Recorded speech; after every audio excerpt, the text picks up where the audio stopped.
For 30, 40, maybe even longer, 50 years, a half a century, people have been telling us that books are dead, nobody reads books anymore. If you think that I'm going to turn your ideas and I'm going to jaw drop you today with knowledge that they haven't been dead for half a century, that book sales are only increasing year by year. And in 42 minutes of those 18 books selling, I did $2,498 in 42 minutes. So I sold a set of books yesterday, an 8-volume set of Easton Press, John Steinbeck, all of his novels. I started that at $1 and it sold for $995. The money is there for the taking, and I'm shocked at how many people still ignore books. It shocks me every day of my life.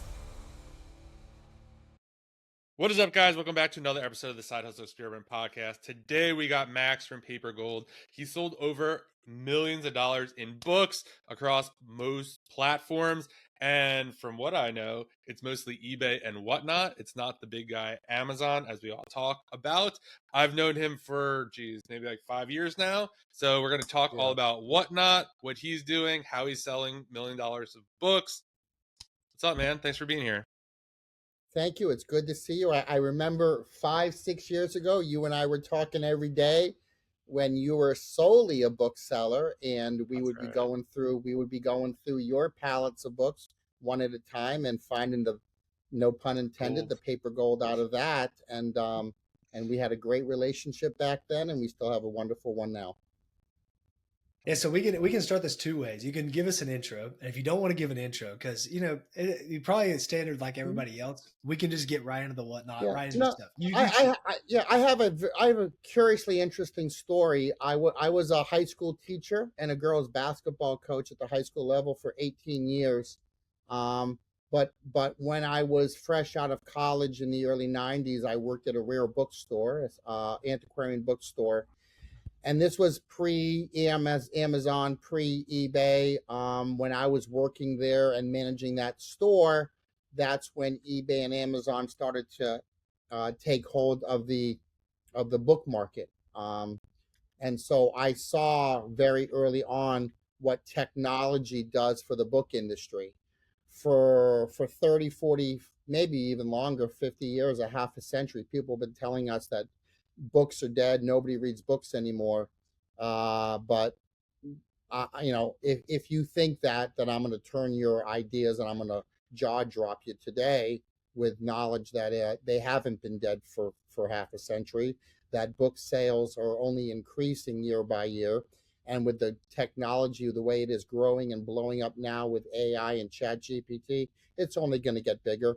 I'm doing more sales now than I've ever had before. And I thought I was a very good bookseller 5 and 10 years ago. And now those numbers are being washed away by explosive numbers. And it's not just me, it's booksellers across the board. And I do run a group called Paper Gold, an ongoing book hunters conversation, a Patreon group. And so many of my members in that group are doing WhatNot and eBay and Amazon too. And despite the Amazon issues of the day, everyone's making money selling used books. Yeah, so kind of talk about what the misconception, I guess, of like books are dead, because that's kind of probably what everybody thinks if you're not in there. Yeah. So tell us a bit about this. Why is it growing, and then why do you think I think the biggest, John knows this, the biggest secret in online selling is the used book market. This is why it's great when you're a brand new Amazon seller. That's why they sort of push you and navigate you into selling used books. It's a phenomenal market. We already know that Amazon started as a book selling business. That's what Mr. Jeff Bezos was all about. But there are so many books around. There are Barnes and Nobles and Borders and all of these bookstores all around, and they're all buying coffee. They're all buying books, and books have never been a bad business. But what is the beautiful thing is the technology now. What used to be a rare book, say in 1985, before eBay and Amazon, we'll just say a first edition of Moby Dick by Herman Melville. That was a rare book, in the 80s, of course. But then when eBay and Amazon came around, now the booksellers were all connected to the book dealers, and the book dealers were connected to the booksellers globally. and now these books aren't so rare. But because they're not so rare, we also have a growing population of readers.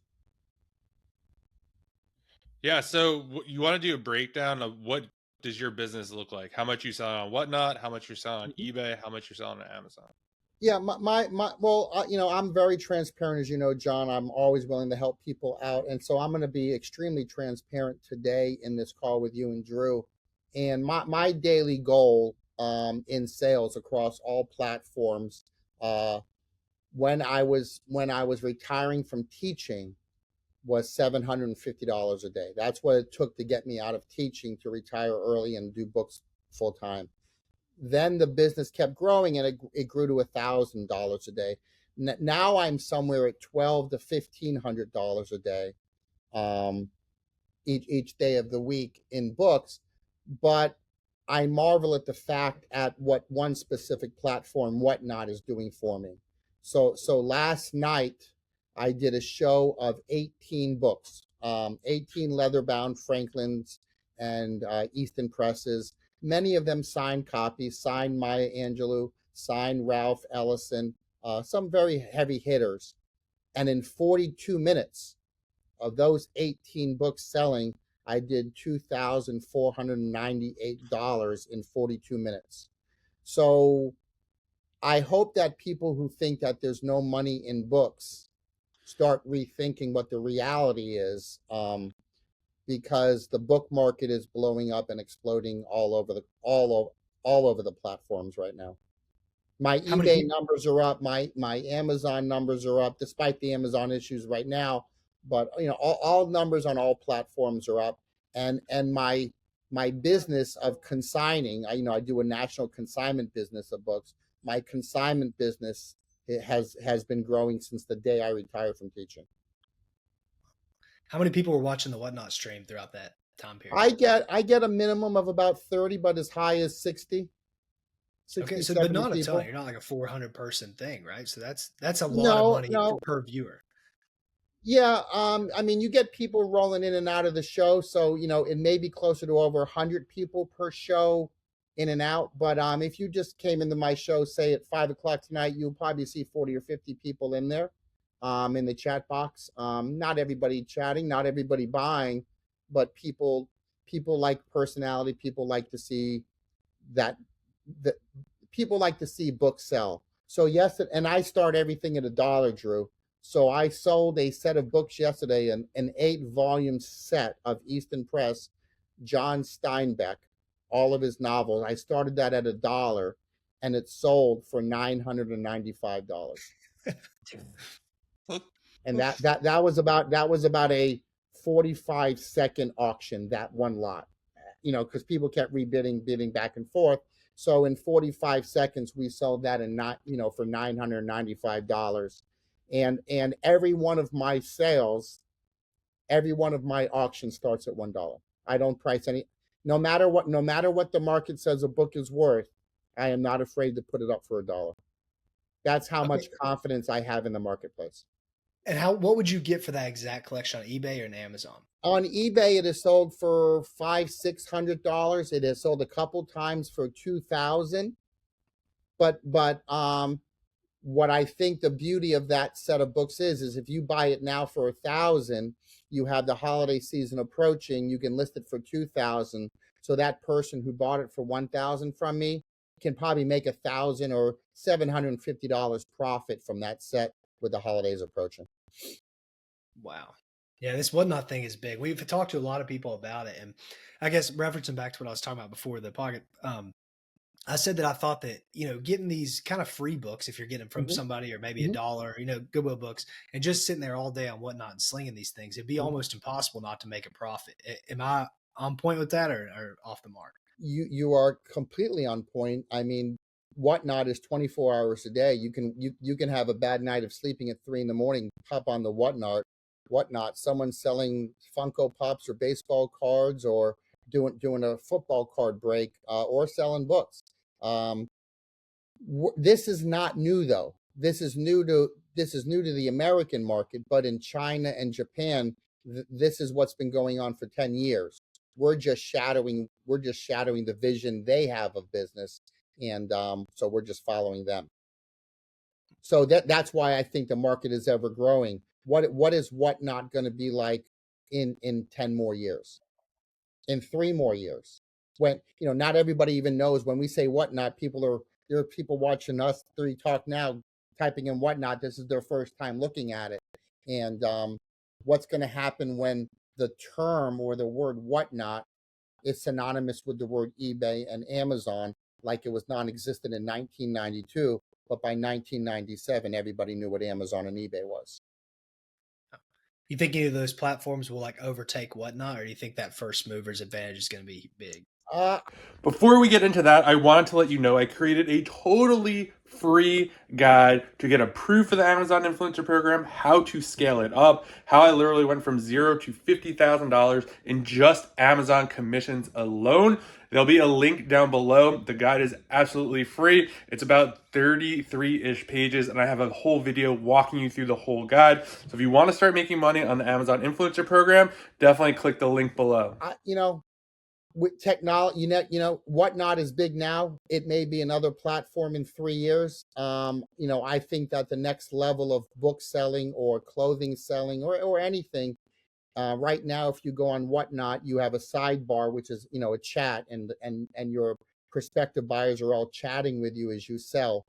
I think that the next level of what we talk about is going to look more like a Zoom call, where it looks like what you and I are doing right now, where I see faces. So I'm going to be able to see my buyers, my prospective buyers, or I'll see their meme. But it's going to be more looking like a Zoom call and more auction style. Yeah, so 2 questions I have. Do they have media mail and WhatNot? Yes, they do. Hold on. I just got to plug my power in. Hold on. That's insane. Yeah, they certainly have media mail. That's awesome, because like shipping seems to be like a big hurdle. As long as you select a book category, you got media mail. Wow, that's amazing. And yeah, it's crazy because you don't have to sell one book at a time. Two Saturdays ago, John, you would love this. I did a show where I sold 50 boxes of books, 10 by 12 by 16 boxes. Each box was a category: art books, military books, Civil War books. Every box was a category. No box weighed more than 25 pounds. Okay, so I weighed everything out. All the books in the box were spine up. I would put that on my table, shoot the camera from down, and I would show everybody what was in the box. Every box started at $1, and I did 2,200 in 90 minutes selling 50 boxes. That's starting insane. At $1 for each box. Because that would have been like such a game changer for like bulk books, because like it's worth 45 minutes because this stuff is all going to a recycler, or you're getting like maybe call it 2 cents a pound. So if I could just go to my warehouse table, oh, here's 20 Dr. Seuss books. I know how much did it cost to send the 25 pounds of books? Couldn't be that much. Probably $17 or $18. It's insane. I mean, it's media mail. For 25 pounds, that's insane. Yeah, but back in the day when you and I were talking every day about books, if WhatNot was around, I definitely would have been convincing you, because you were buying pallets back in the day. You had all of this overflow, that you would have been very happy with what WhatNot would have done for you back then. Let's talk about like a beginner. Yeah, but let me say this, there are people, there are Amazon booksellers on WhatNot, and they're doing pallet dives. So they're just grabbing books from a pallet, holding it up, and auctioning it off. Yeah, that's really smart. What do you recommend now that you know this and you've been in books for so long? Is this as easy as someone listening to this? Maybe they have no experience. What's their first step? If they're like, okay, well, I want to just do WhatNot all the time. They have the time, and maybe they don't have a ton of capital. How do they get started, and what can they expect? Yeah, and you don't have to have a ton of capital. I mean, you can make a business card for 20. You can make 500 business cards for $20. Advertise yourself as a bookseller. Say you do free book pickups. You can go on Craigslist and type in the word free books, and people are the beauty of this business is people hand you the money because they don't understand that books have value on a secondary or tertiary market. So they're giving you free books all the time. And so someone could literally learn how to get free books, which we talk about in my group all the time, and use those free books to do book shows on WhatNot and turn their time, which is of money, of course, their time is money, but they're not paying for a product. They're getting free books. But you can if you learn the book market, if you learn what a good book is, you can now go to the thrift store, you can go to the Goodwill binge, you can go to the flea market, buy books for $1 that you can flip for 5, 10, 50, 200, so on and so forth. I mean, I have crazy stories. I mean, John knows. I picked up a first edition AA book, the first edition Alcoholics Anonymous book at a flea market for $1 and sold it for 7,500. So these stories exist. The books have such a high value, but most people don't realize it. So if you're in the know of books, you can make a lot of money. I will say that too. What, like, a lot of people, I don't know, I go back and forth. I love what I'm doing now with the influencer program. I don't know if I wish I stayed in books or not, but people just want to get rid of them. Like, I remember once I got the warehouse, I was like, I'm not doing free pickups anymore. Like, it just doesn't make sense. Like, oh, if you want, you could drop them off. And like everyone be like, okay, we'll drop them off. They literally just come like truckloads. And one person was like, his brother died or something, and he literally brought in a minivan, so made multiple trips. He filled up 2 Gaylords of books, and it was like all conspiracy theory books. Well, I Like, remember that. all I of remember those, those. like, I think I made like maybe 10 or 15 grand. Yeah. Like, I remember there was this one book, I think I sent it to you. It had 20 copies. It was selling for $187 on eBay and like 198 on Amazon. Like, it was absolutely insane. And you said the key word, somebody died. And so when someone dies and there's books in a house and they need to sell the house, they got to get rid of the books. And the house is worth more than the books, of course, but that's why you can get free books, because they got to get rid of the books. So you can do the labor, you can learn to do the labor, Drew, and go get the books, put them in boxes, and you, without knowing much, you can learn the value of books by doing a WhatNot show. You'll see what sells for $1 and you'll see what sells for $25, and you're going to slowly learn and incorporate that into your mindset, what a good book is. Yeah, I love the whole concept. Do you recommend people stay, like, when you go live? I'm sure you have probably an audience at this point, like, that knows who you are. Yeah, you do But if have to someone know. just started, I'm selling kids books, or I'm selling whatever books, or do they just say, hey, books for sale? Like, do you recommend people go through a niche? I don't think you have to. I do think you have to have good books. I think you have to give value too. John mentioned Dr. Seuss books earlier.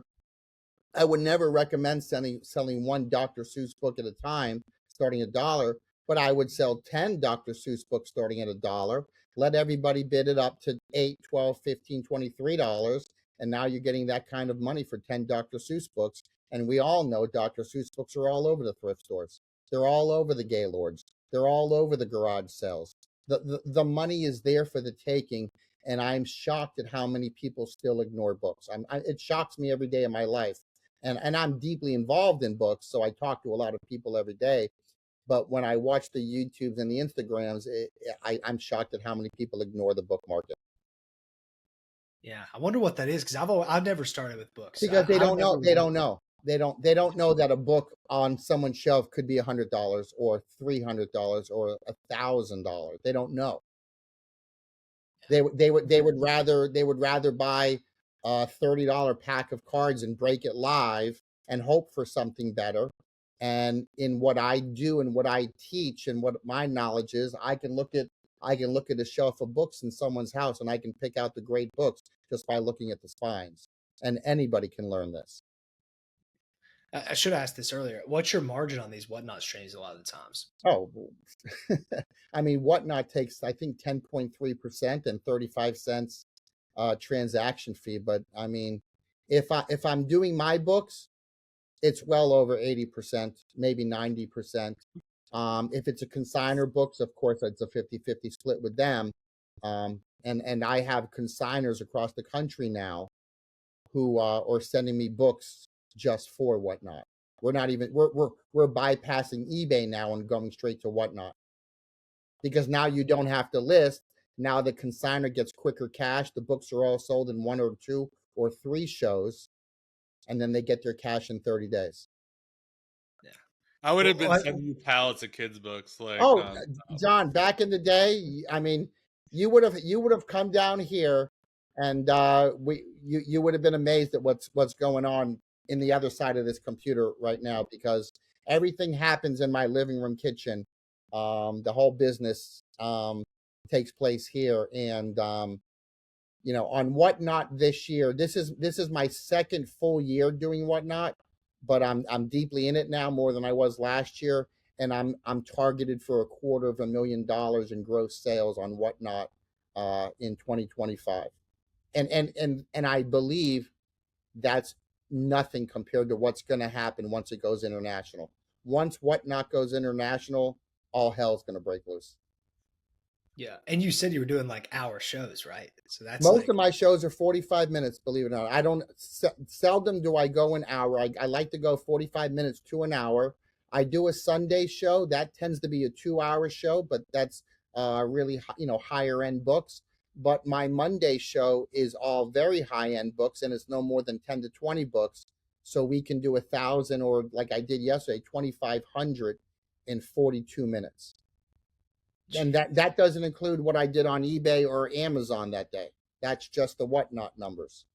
that's So insane too, because you don't have the problem most people have. They're selling hundreds, so they got to ship hundreds of things. You end the stream, you could probably ship those 18 to 20 items pretty yeah, quickly. but yeah, on a Monday, that's a Monday show. But most of my regular shows, I'm selling between 30 and 70 books, and on a Sunday it's like 200. So there are Wow. big days in the week. Okay. But I do a show Monday to Thursday at 5 o'clock Eastern. Every Monday to Thursday, 5 o'clock Eastern. Some Saturdays I'll take a day off. Sundays I do a 2-hour show, and then Monday, of course, is the big dollar show. But everything starts at $1, whether it's a $400 book or a $40 book. We do everything at $1 start, which is attractive to buyers. what's stopping you from hiring like a team to kind of run this on its own, like people to do the shows? Yeah, Max it's is a little very bit hands different. off. Yeah, it's a little bit different with books than it is, say, clothes, because I know in the clothing arena they can hire people and be able to talk about Nike or any other clothing brand. In order to talk books, you need to have a little bit of knowledge of who the authors are, or who the what the did a book win the Pulitzer Prize in 1947? Did an author win the Nobel Prize in Literature in 2004? When you know those little extra points of the business, it helps sell the books. Yep. And I love what I do, Drew. I mean, I love going on WhatNot. I love selling books. But to be brutally honest, I was a high school teacher making $52,000 a year. In 2024, I did 620,000. Do I need to hire a team and be any more greedy? I mean, I think I'm good where I'm at.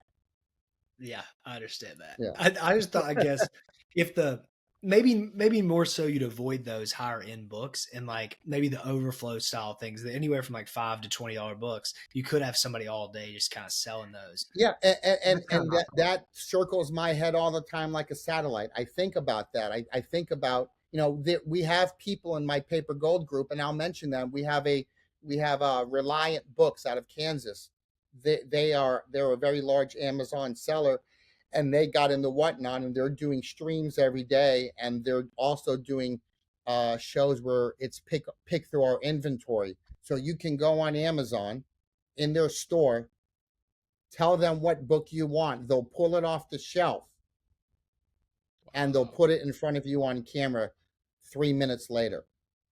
And they're doing shows several hours a day.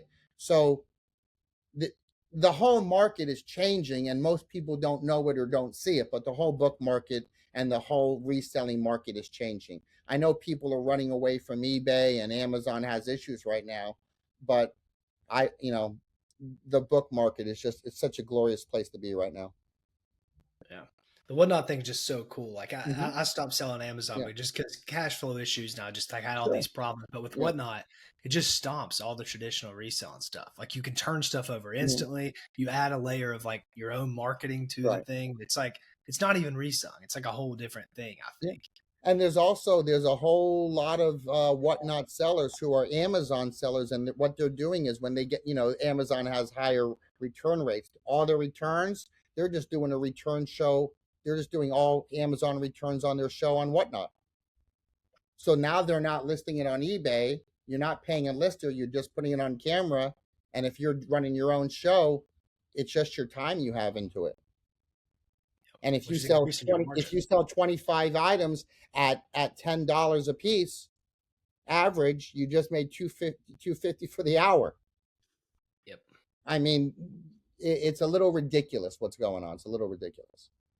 Yeah, and like you said, it's small. I think all it takes is like, I don't know, I've said this before, but maybe a big influencer that is, into the selling, or a big commercial. I could see a Super Bowl commercial, something like that. I think that would onboard like millions of people. Gary V talks about WhatNot almost daily. Yep. He talks about daily. He's probably onboarding more people than WhatNot even understands. But again, I was around before there was an eBay and an Amazon, so I watched how eBay and Amazon cracked into the vernacular of American society, and suddenly people were talking about eBay and people were talking about Amazon. Nowadays, 30 years later, now the Amazon, how many times a day does an Amazon truck pass by your house? All the time. Yeah. So what happens to a platform like WhatNot in 2 more years when everybody starts learning about it? And instead of having 60 buyers in my show, maybe I have 250. And also part of that 250 is international buyers. Yeah. Now you're selling globally from your kitchen table. Yeah. The world has changed, everybody. The world has changed. What's your process? John's itching to sell books again. I can tell John's itching to sell books. I mean, probably the best part I liked about the books was definitely like selling on eBay. Those higher end books, because like you pay, I don't even know what the book prices were now, but let's just say the average load was like $1,500 to $2,000, and you pull one book out of there that's like the Black Laws Dictionary that sold for $2,500, the first edition. I remember talking to you about that one. 2 loads of books, and that's one book. Like everything else is pure profit on that. Right. So what's your process? Go ahead. No, go ahead. What's your process now? So like back in the day, I'm texting you pictures. You're like, this is good for WhatNot. This is good for eBay. Or do you have like a cycle through if this doesn't sell? Nothing has changed like that. People still text me 5,000 pictures a day, and I'm still giving a thumbs up or a thumbs down. But my consigners know that some of what they're going to send me is now going to be in a WhatNot show and not necessarily an eBay show. I have one consigner who sends me a pallet of books every month or so, and in that pallet is they'll make me a WhatNot show box. So all of these books are just for WhatNot. They'll write on it, and so it's fun. It's fun because they're getting into it and they're seeing the numbers that I see. For those who don't know, go back and like, what are you doing with the bulk sellers? Like your process. All right, so this is how. Okay, so this is how I got into the business. I was a teacher for all of those years, but I was also doing a little bit of eBay and Amazon, just enough to be dangerous and have a little part-time income. But with YouTube, I started seeing more YouTube videos. This is probably 10 years ago, John. I started seeing more YouTube videos about Amazon sellers talking about scanning and selling, retail arbitrage, whether it was books or it was Reezy resells going to Kmart or Walmart and doing Nerf or Legos, whatever it was. But I did see a huge jump in Amazon sellers doing books, but all they were doing was scanning. And they would call all of their non-barcode books duds. And I automatically already knew the non-barcode books were more money than their barcode books 99.9% of the time. I already knew that. And so this orbited my head for a couple months, but I kept saying, why are they calling these duds? Are they not even looking at them? Are they throwing them away? And the more videos I watched, they would talk about recycling their duds. And I just said, man, I got to reach out to Amazon sellers and tell them the non-barcode books is where most of their money is at. And so that's what I did. I blindly reached out to some Amazon sellers that I knew in Florida. I told them, send me pictures of books with certain parameters, and I'll tell them if I could sell them for them on eBay. And that lasted for about a year or so. And then my big break came when Caleb Roth called me and said, I'm watching what you're doing. I see what you're doing. I want to have you on my show, Books and Bourbon. And before we went live, Caleb said to me, once this show airs, your business is going to blow up. And he was 100% right. All of the Amazon sellers across the country were trying to contact me and use my knowledge to help build their business and make me into an income stream for them. No longer were the books duds. Now there was a possibility to make money from what they were calling duds. You said you run all this out of the kitchen and the. I'm facing my kitchen right now. How do you store it? So when I think about this, I think I have a 3-car garage, and I have metal library shelves. Okay, and everything. The whole you haven't had to get a warehouse, nothing like that. No, I have a small warehouse, which is a catch-all for when I get a pallet of books in and I need to put them somewhere before I get them organized. But that's it. Wow, this shows everything's possible. I feel like when you kind of dispelling all the book. Drew, honestly, and I said this since day one, even back when John and I were talking daily, book selling changes lives. It doesn't happen automatically, but if you stick with it, if you learn, even if you don't know much about books, you can learn about them. And again, I was a high school teacher. I was making $52,000 a year. I was in year 18, looking at 17 more years to go. I was done emotionally from the school system. I didn't want to do it. I was doing eBay and Amazon. I was making a few $100s a day. I was making more money before I retired while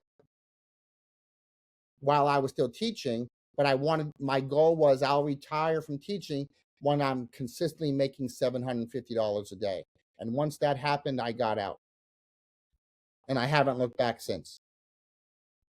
How fast do you think somebody can get there today, starting on WhatNot? Let's say they have zero knowledge. I mean, I'm going to try to be a little humble here, but they're going to need knowledge from somewhere. They're going to need knowledge from somewhere, and that's why I run the Paper Gold group. We have 140-ish members right now. We do cap it off at 150, so we have about 5 or 6 more spots to go because we're building a community network. We're not trying to blow it up into having 10,000 people network. So they're going to have to get knowledge from somewhere. It doesn't have to come from me, but they have to get book knowledge from somewhere that is outside of scanning. Anybody can scan. Our little cousin that's 8 years old could scan books. We can teach them what red and green means. We can teach them eScore. What I need to teach people is what makes a good non-barcode book. What is a $50 non-barcode book? What's a $1,000 non-barcode book? And that's where you sort of need a mentor to guide you. Can you learn it on your own? 100%. My advice is go work at a used bookstore. Go work at a used bookstore. See what a customer, when they walk in the door, what do they want? What questions do they ask? And that's how I learned back in the 90s. And all I did was take that knowledge and transfer it into the millennium. But I think you can not know books, Drew. I think you can, in 3 months, make $100 to $200 a day selling on whatever platform you want. So $100 a day is $36,000 a year gross, right? Yep. I think they can do that. And if that fuels a fire in them, then they can double that. They can triple that if it fuels a fire in them. There are so many members in my group, Paper Gold. They never sold the book before. They joined the group and now they're literally full-time resellers. And this is all within 2 years of Paper Gold existence. I have women who were divorced from their husbands who are now full-time book resellers, and they never knew about book selling before. I guess you never see much cash flow problems with this, right? Because the books are so cheap. You Or people free. churn. Yeah, the free, I guess. Yeah. Or Drew, go to a flea market and deal with the vendors who don't want to lug the 18 boxes of books to another flea market next week. They want to just get rid of them. Right? They want to just get rid of those 18 boxes, and you offer them $100 for the 18 boxes. And they're more than happy to give them to you. So what are you paying? A nickel a book? Yeah. There's no cash flow problems. The only cash flow problems you can have is if you overbuy compared to what you're selling. You still got to learn to sell. You got to learn what makes a great eBay listing. You have to learn, if you're going to do Amazon, how to scan, how to understand eScore. It's not just, the biggest misconception in the Amazon market for people who watch videos is it's green and red. Well, no, green and red is only the first part of the story. eScore and rank is the other level that you have to understand. A red book, a book that comes up red on Scoutly or any other software, doesn't mean it's a bad book. It could have a high e-score, right? It could turn out red and a high e-score.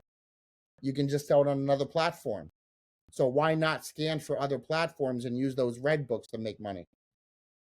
If the Amazon book has an e-score of 121, that means it's a very popular book, right? There's a lot of people buying that book.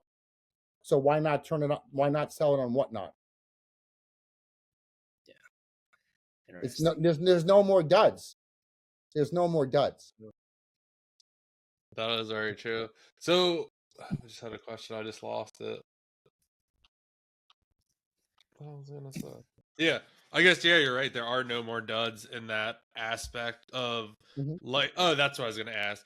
Does ChatGPT help at all? I almost envisioned when I first came out, I take a lot of pictures of stuff now. I was like, man, if I had that back in the day, instead of having to type into eBay all the time, like, hey, is this valuable? Have you seen that help at all? The software is out there. Matter of fact, I was talking to a lady yesterday. I believe she was in Colorado, and she was telling me all about the great book research she was doing with ChatGPT. The problem is the information I was giving her was a little bit different than ChatGPT. So the technology is there. You can use it, but it's not where it probably needs to be. I would give it a few more years to really be able to tell you if a book is valuable or not. The problem is, on valuable books, we'll just say Dr. Seuss or Ernest Hemingway, these covers all look the same, whether they're a book club edition or a first edition. So we have to go one level or two levels deeper beyond just the cover of a book and a snapshot. And there's no software out here, like nobody's made a specific app to do this. It's coming. It's coming. Ooh, does The that mean whole you're market making is it? changing. Well, you all know that there are what's the term for the Amazon sellers with their assembly lines, with their conveyor belts. Yeah. They put books on a conveyor belt, and a camera from above takes a picture of the barcode and sends it into a pallet, into which pallet it should go. Should it go in the Sell Back Your Book or World of Books? Should it go into Amazon, eBay? And it separates it for you. So the technology is there, but it is not a perfect technology yet. You still can't beat the human eyes to determine what a valuable book is. But it is there, and it's coming, and there's nowhere to run. Yeah, I imagine that whoever makes a software like that is probably it's already there. It's just trying to be perfected. Oh, what's the best one you know? I mean, I would deal with a company called Cash Monkey. That would be where I would send you to. Okay. I have Yeah. to look that I up. don't run the conveyor, but I have a lot of my connections, and a lot of my consigners are running conveyor belts out of their businesses.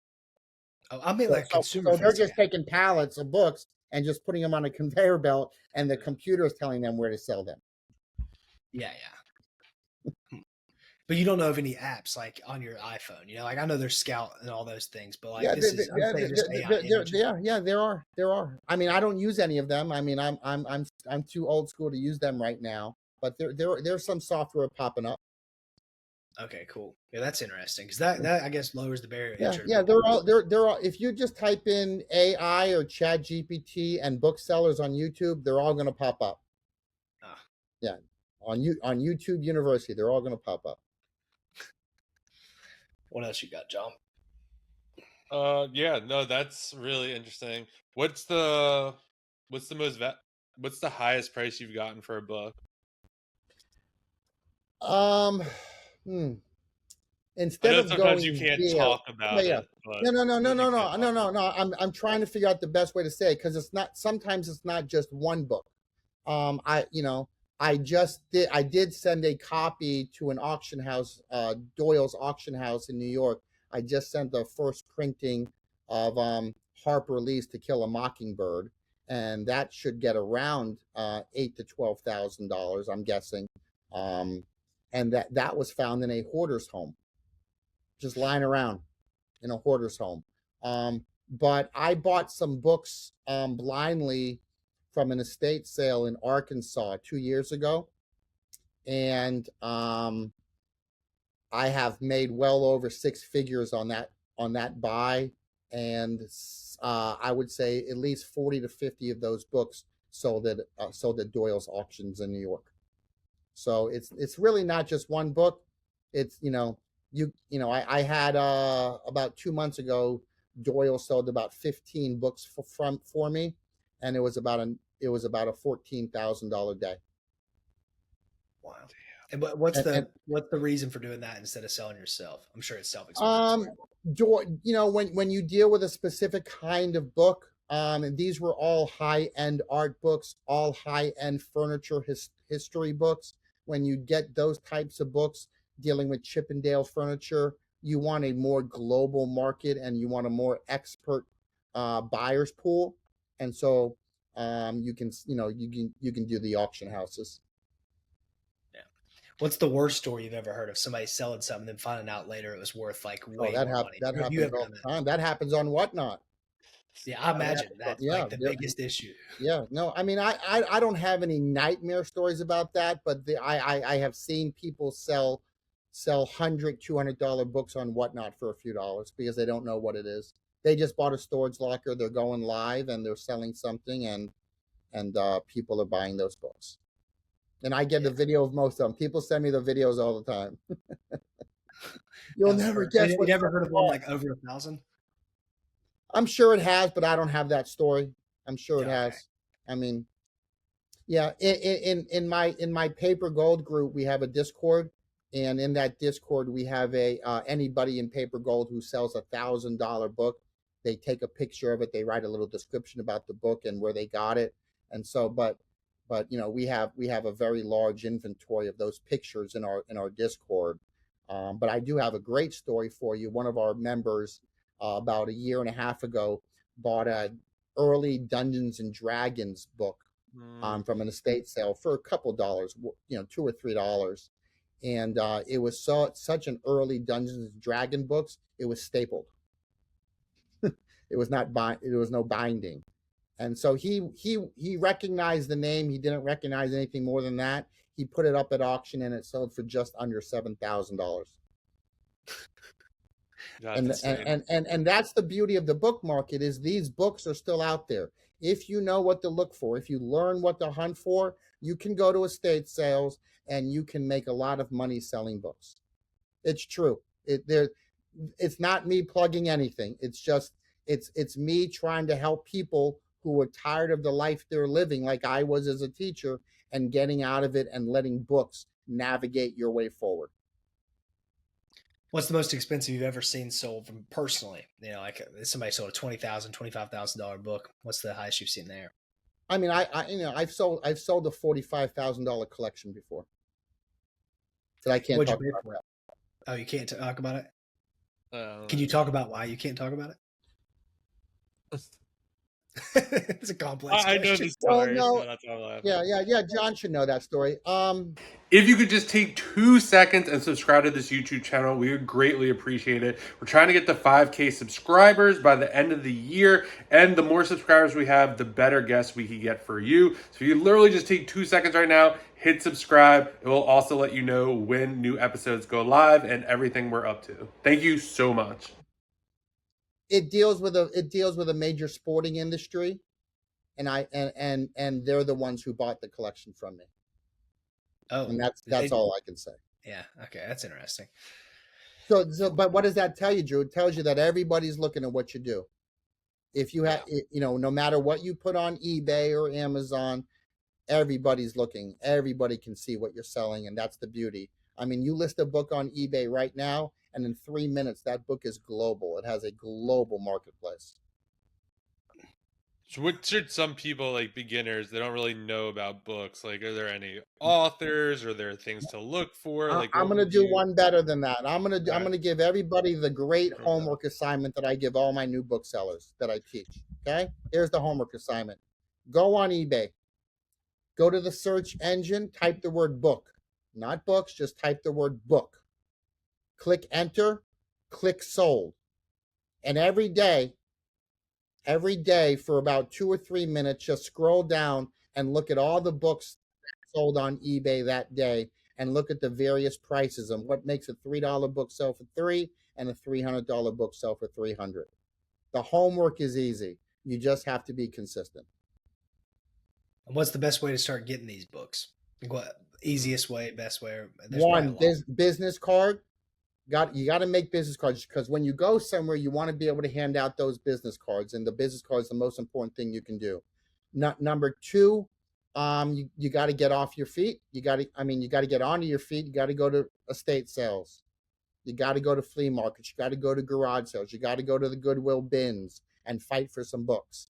But there's nothing greater than going somewhere, whether it's a flea market or a garage sale, and finding $100 book for $1. There's no greater treasure hunt in the world that you can do this in. We're modern day pirates.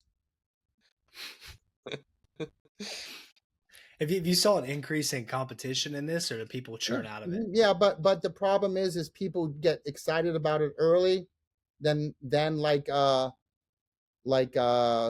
to work out on January 2nd. Everybody,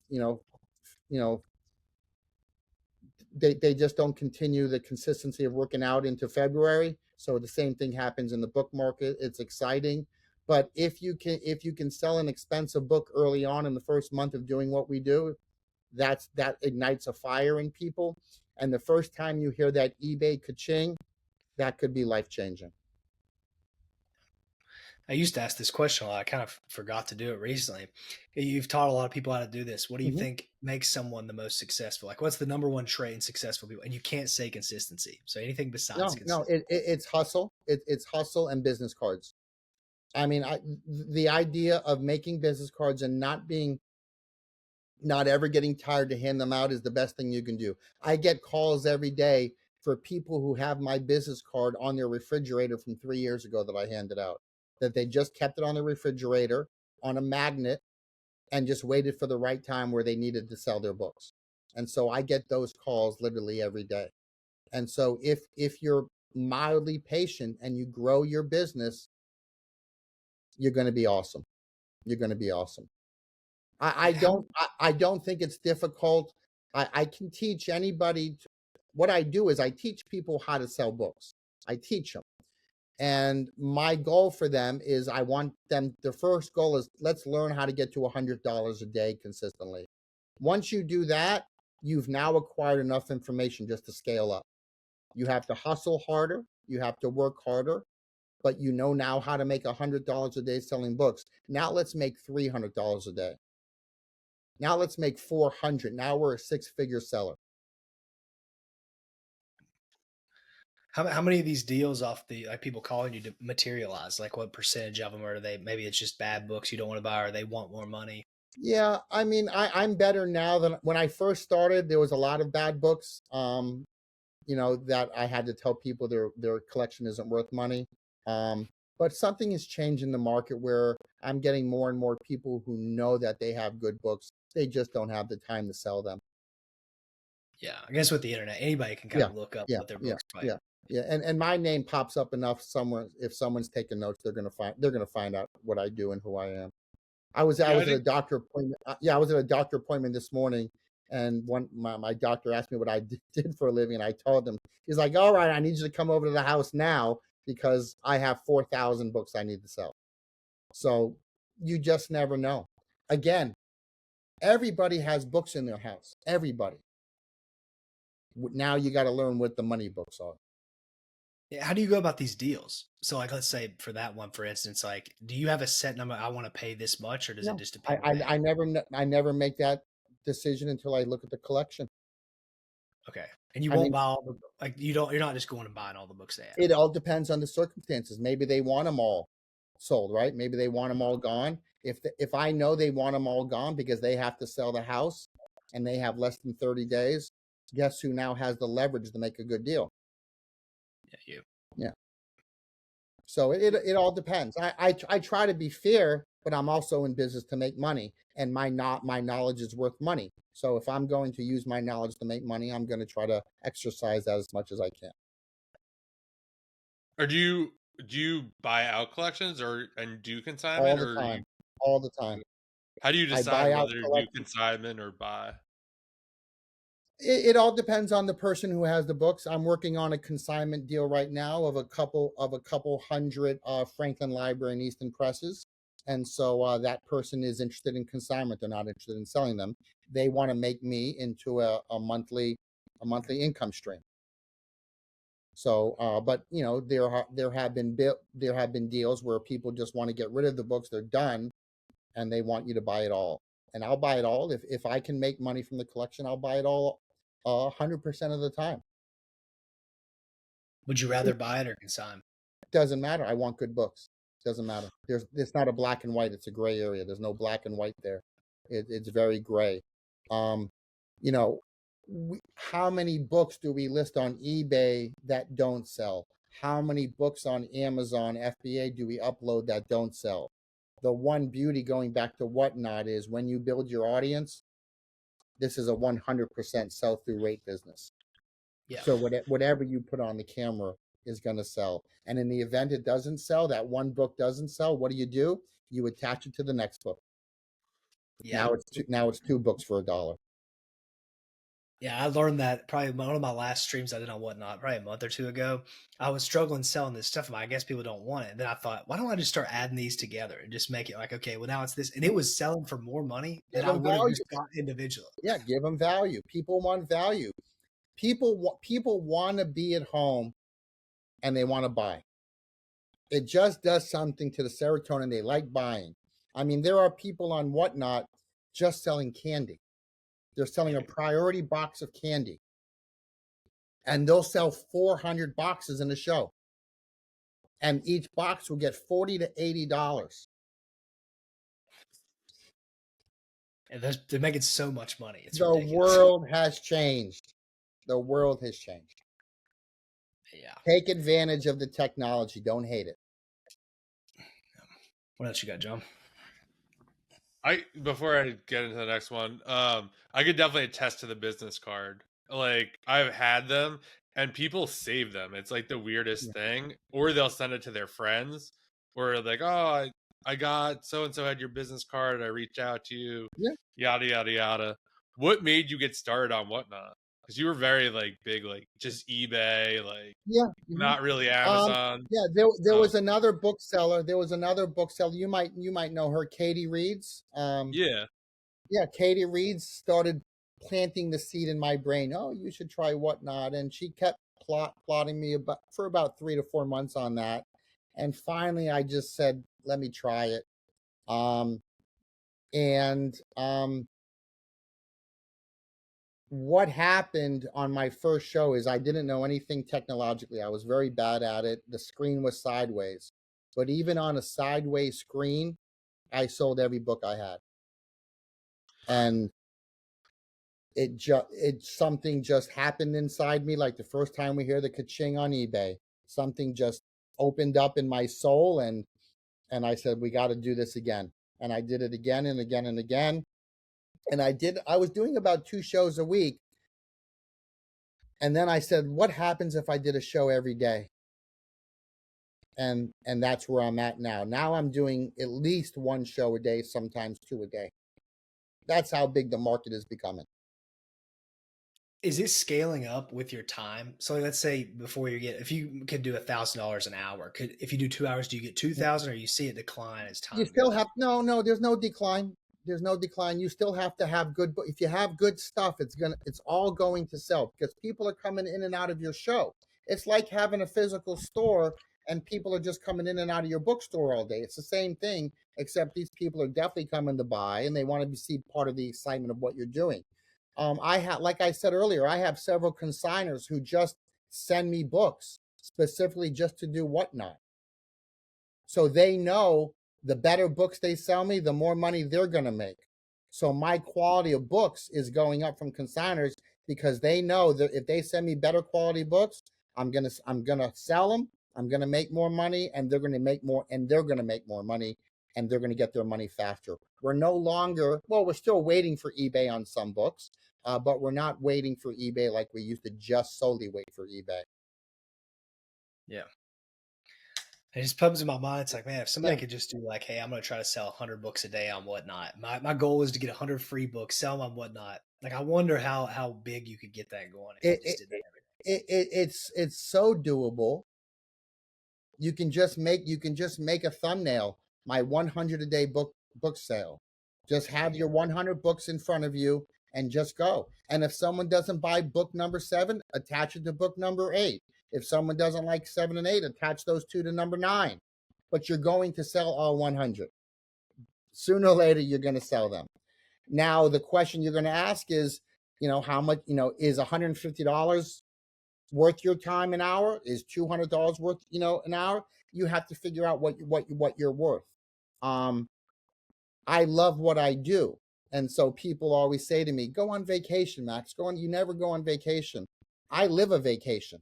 I sell books from my kitchen every day. I do exactly what I want. And so I really beg and I plead and I urge for the viewership who are thinking about WhatNot and doing books. Just go. Just get in. Dive into the deep end and do it. Yeah. That's awesome. What else, John? Any final things? We're about an hour here. Do you have a team at all? Quick. Yeah. I have a couple. Yeah, I have a couple employees. I'm doing so much business now. I have a shipper full time. So I have someone who just does all my shipping. And I have someone who's been with me for about 5 years as my lister. So there's definitely a team behind me. And I couldn't do it without them. There's no way I could, if I'm selling 100 books in a day between all the platforms, there's no way I would have time to do the shipping.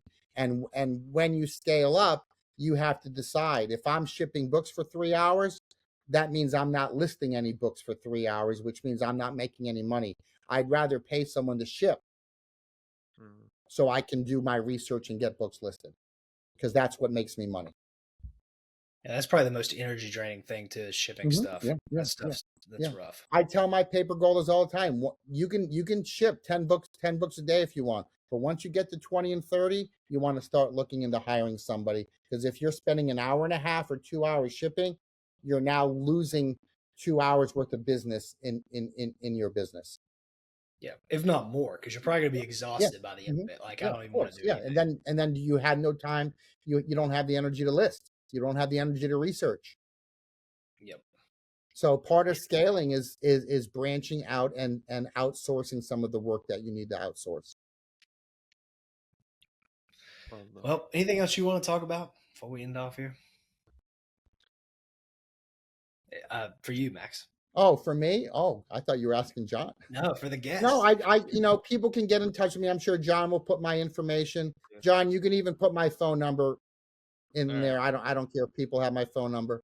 I just, if anyone ever has any questions about starting or doing, or maybe they're a beginner and they're not having any luck, I am busy, but you can call me, you can text me, and I'll always answer a call. I'll always answer a text. I don't leave anybody hanging. I want people to change their life the same way books changed my life. That's what I want to say.